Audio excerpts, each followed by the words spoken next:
I just want to start today out by giving a trigger warning. I will be talking about domestic violence, and I also wanted to give a small disclaimer. I'll often speak about domestic violence as the victim being a female and the abuser being a male. I'm not trying to be uninclusive, just makes the speech easier, and also statistically this is the most often dynamic. And then finally, I want to make sure to point out that the trans community is 100% deeply impacted by domestic violence, but I will not be covering that subject matter in my speech today. Thanks.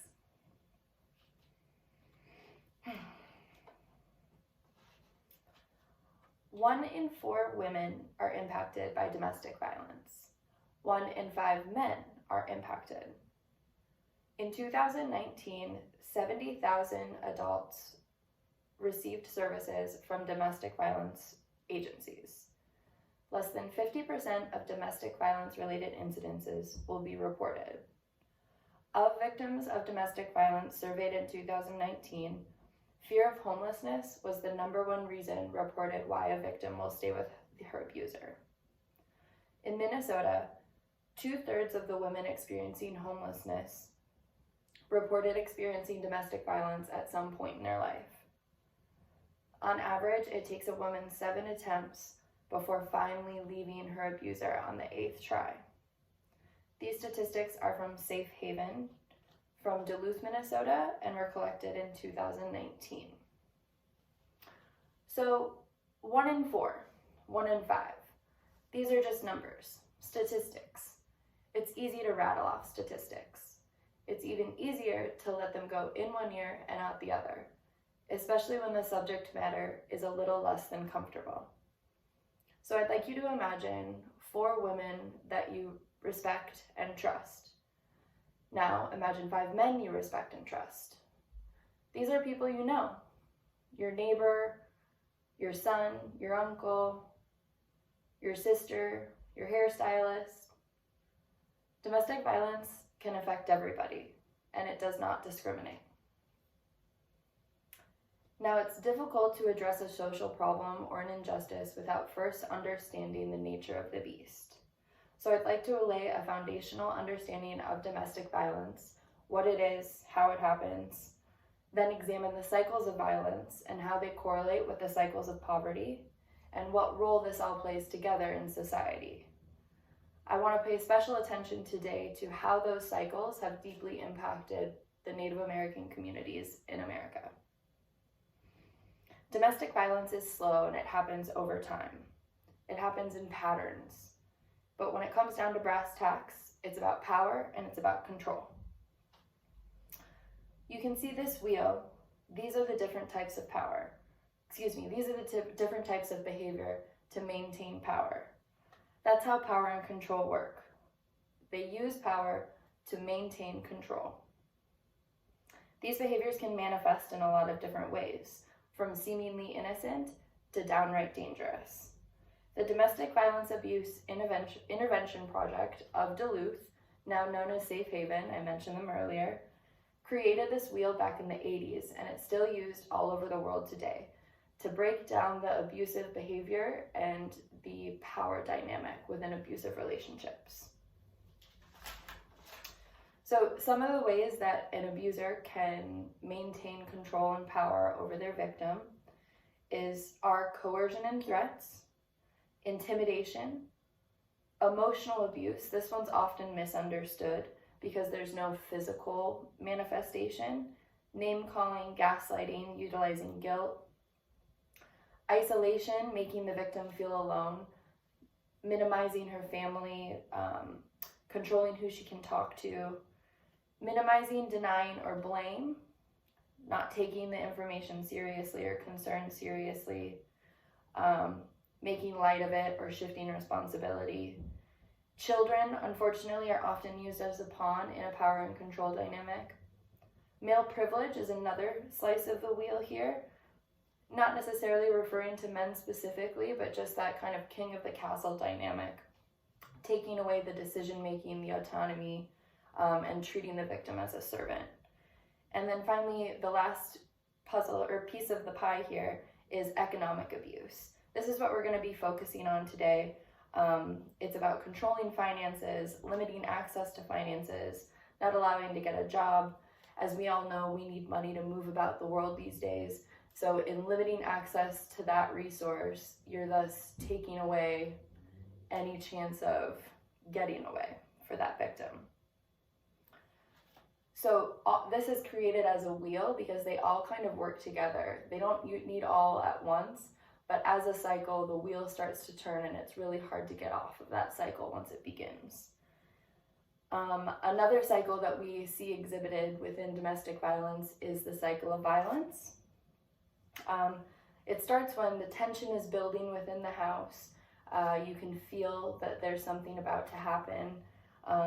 There might be little things that set the abuser off, but no big outbursts. And then an incident will happen. That tension needs to go somewhere. Maybe the dishes were left in the sink and he really loses it. After the incident, there's typically a cool down period. Everyone sort of gives each other space, hopefully a recouping, and then there's a honeymoon phase.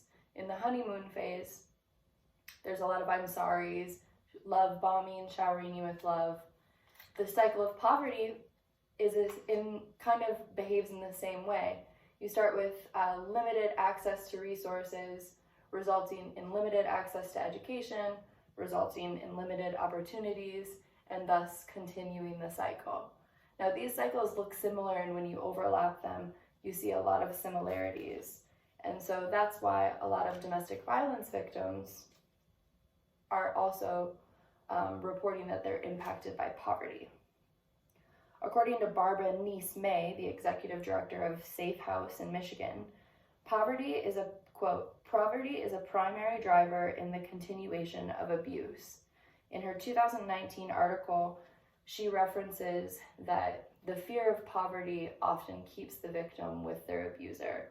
Access to things like affordable housing, childcare, medical services, legal services, these are just the beginning of things that people might not have the resources or the support in their community. Here in Rochester, we do have a number of organizations to help people. We have the Women's Shelter, Mayo Clinic has some services available, and while researching, I found that Minnesota social services through the state are some of the best in the country.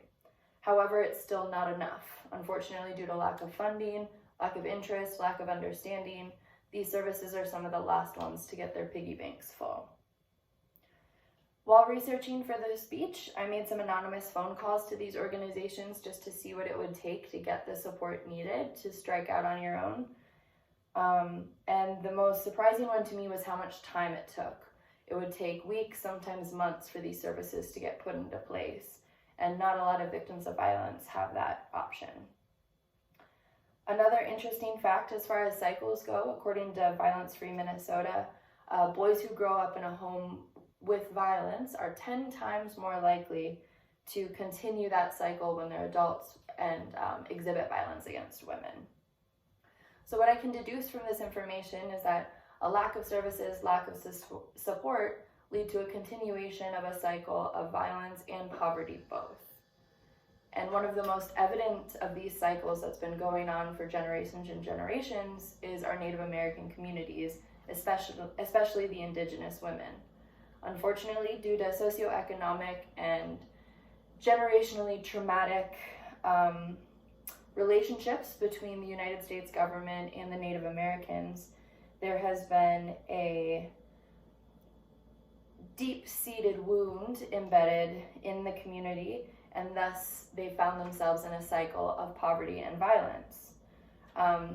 Native American women are very susceptible to domestic violence. However, it's difficult to find comprehensible information supporting this comprehensible data supporting this for various reasons.